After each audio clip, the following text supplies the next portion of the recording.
വിവാഹം പലപ്പോഴും ഇങ്ങനെയാണ്. രണ്ട് വിപരീത ധ്രുവങ്ങളിലുള്ളവരുടെ ചേർത്തുവയ്ക്കൽ, അല്ലെങ്കിൽ ഒരിക്കലും കൂട്ടിമുട്ടാൻ സാധ്യതയില്ലാത്ത രണ്ട് സമാന്തര രേഖകൾ പോലെ.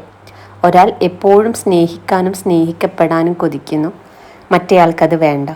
ഒരാൾ എപ്പോഴും പ്രണയവും ലാളനങ്ങളും തലോടലും ചേർത്ത് പിടിക്കലും കൊതിക്കുന്നു, മറ്റേയാൾ അത് പുച്ഛത്തോടെ കാണുന്നു. ഒരാൾ പാട്ടും വായനയും നൃത്തവും യാത്രയും ഒക്കെ ഇഷ്ടപ്പെടുന്നു, മറ്റേയാൾ അത് വെറുക്കുന്നു. ഒരാൾ കൈകോർത്ത് പിടിക്കാൻ കൊതിക്കുന്നു, മറ്റേയാൾ അത് തട്ടിമാറ്റുന്നു. ഒരാൾ പൂമ്പാറ്റയെപ്പോലെ പാറി നടക്കാൻ കൊതിക്കുന്നു, മറ്റേയാൾ അതിൻ്റെ ചിറകരിയുന്നു. ഒരാൾ പറയുന്നത് മറ്റേയാൾ മനസ്സിലാക്കില്ല, അല്ലെങ്കിൽ അറിയാൻ ശ്രമിക്കാറുമില്ല. എത്രയേറെ താഴാൻ ശ്രമിച്ചാലും, എത്രയേറെ അവരുടെ ഇഷ്ടത്തിനനുസരിച്ച് മാറിയാലും, ത്യാഗം ചെയ്താലും, ജീവിതം അവരുടെ കാൽക്കീഴിൽ സമർപ്പിച്ചാലും അതൊന്നും മനസ്സിലാക്കാതെ മറ്റേയാൾ മനസ്സും ചെവിയും കൊട്ടിയടച്ച് ജീവിക്കുന്നു.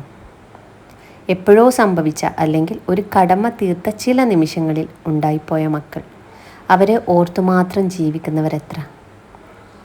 സ്വന്തം സുഖങ്ങളും സന്തോഷങ്ങളും ജീവിതവും കണ്ണീരിൽ എരിയിച്ചു കളയുന്ന എത്രയോ പേർ. സ്വയം പുകയാൻ മാത്രം വിധിക്കപ്പെട്ട എത്രയോ പേർ. മനസ്സുകൊണ്ട് ഒത്തിരി ആഗ്രഹിച്ചിട്ടും പുറത്തു വരാൻ കഴിയാതെ ഉമിത്തി പോലെ നീറി നീറി ഒരു യന്ത്രം പോലെ ജീവിക്കുന്നു, സ്വയം അവസാനിപ്പിക്കാനോ വേണ്ടെന്ന് വയ്ക്കാനോ കഴിയാതെ. ഉള്ളു നീറിപ്പിടയുമ്പോഴും ആർക്കൊക്കെയോ വേണ്ടി ഒരു പുഞ്ചിരി മുഖത്ത് വരച്ചു വയ്ക്കുന്നു, സന്തോഷം അഭിനയിക്കുന്നു. പലപ്പോഴും തങ്ങൾ മെയ്ഡ് ഫോർ ഈച്ച് അതർ ആണെന്ന് പലരെയും ബോധ്യപ്പെടുത്താൻ ജീവിതത്തിൽ ഓസ്കാർ അവാർഡ് കിട്ടുന്നവരേക്കാൾ വലിയ നടീനടന്മാരാകുന്നു.